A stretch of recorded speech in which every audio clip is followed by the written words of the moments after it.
అంటే నేను మీ సత్తావను ఇందాక నా కొడుకు బోల్దావుడు చూపించిన కదా, ఇగో మళ్ళీ చూడండి, ఇగో మళ్ళీ పని. ఈ వాడలు కానీ ఇంట్లో కానీ ఎవ్వరు లేరు. ఎవ్వరు లేకపోతే గింత బుద్ధిమంతుడు అవుతాడు. ఎవరన్నా ఉంటే అన్నం తినగా సరం పడుతుందంటే లీలీ వల్ల కూడా ఎగిరితంగా పోతాడు. దొడ్డికి వచ్చినా కూడా పూర్తిగా పోడు, మూత్రం కూడా పూర్తిగా పోడు, అన్నం తినేది కూడా పూర్తిగా తినడు. రిషి బావ ఇప్పుడు చూడు, ఆ రిషి బావ బడికేరు, వాడ మీద పిల్లలు ఒక్కరు లేరు. ఈయనకి స్కూల్కి పోబుద్ధి అవుతలేదట. ఇప్పుడు నేను బోల్దోమ మళ్ళీ అయినా కానీ బోల్దోమిండు. చూడండి ఇగో ఎట్లా చదువుకుంటాడో మీరే చూడండి. అంటే సోపతులు ఉంటే చెడిపోతారనే దానికి నా కొడుకే అర్థం చెప్తాడు. మరి పెద్దవాళ్ళు దోస్తులు కూసున్న కాడ నిలుసున్న కాడ భార్య చెప్తే ఎందుకు వినరో అర్థమైందా అండి?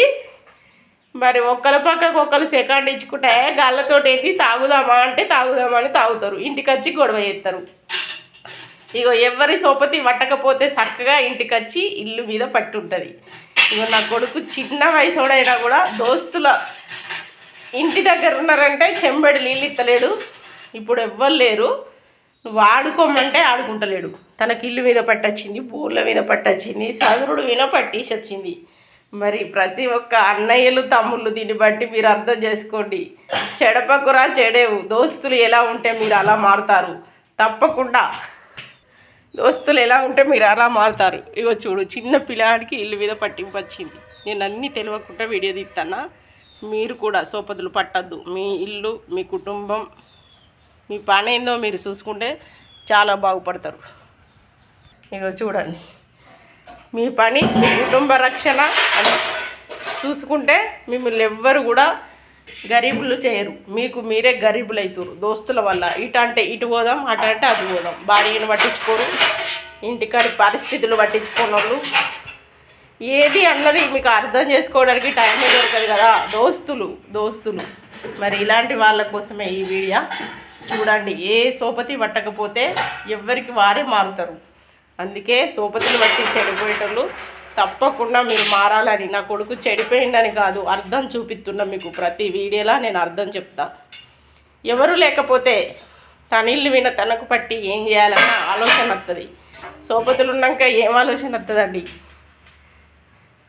వస్తుంది ఏ తాళ్ళకు పోదాం, ఏ షాప్లకు పోదాం, ఏం ఫ్రై చేయించుకుందాం, ఏం తిందాం, అంతే కదా. మరి నేను ఏది అబద్ధం చెప్పా, మీరు ఫీల్ కావద్దు. ఎవరు లేకపోతే ఇంటికాడ గడ్డి ఉందా, ఇంట్లో గలీజు ఉందా, ఏముందని ఇల్లు మీద పట్టుండి ప్రతిదీ పట్టించుకోబుద్ధి అవుతుంది. మరి అలా పట్టించుకుంటే ఇల్లుకు, ఇల్లాలకు, భర్తకు, భార్యకు, పిల్లలకు, కుటుంబానికి అన్నీ శుభం లాభం క్షేమమే కదా. అర్థం చేసుకొని కొద్దిగా సోపతుల వల్ల చెడిపోయేవారైతే బాగుపడాలని నేను కోరుకుంటున్నా. నాని నువ్వేం చేస్తున్నావు? ఇక చాలదా పని? చూడు, ఇంత ఛాయ్ వద్దమ్మా, ఇవరకే పెట్టుకున్నాం. చూసి రాని ఇంకా ఛాయ్ కూడా పెడతాడట. నేను కావాలని ఈరోజు వీడియో పెడుతున్నా. బడి కొమ్మంటే పోలే కాదు, అది నది వేలు గిన్నె. చూడండి, ఇక ఛాయ్ పెట్టుకుంటాడట. చూసిరా, ఇక చాలు, వీడియో పెద్దదవుతుంది. ఉంటానా, బాయ్.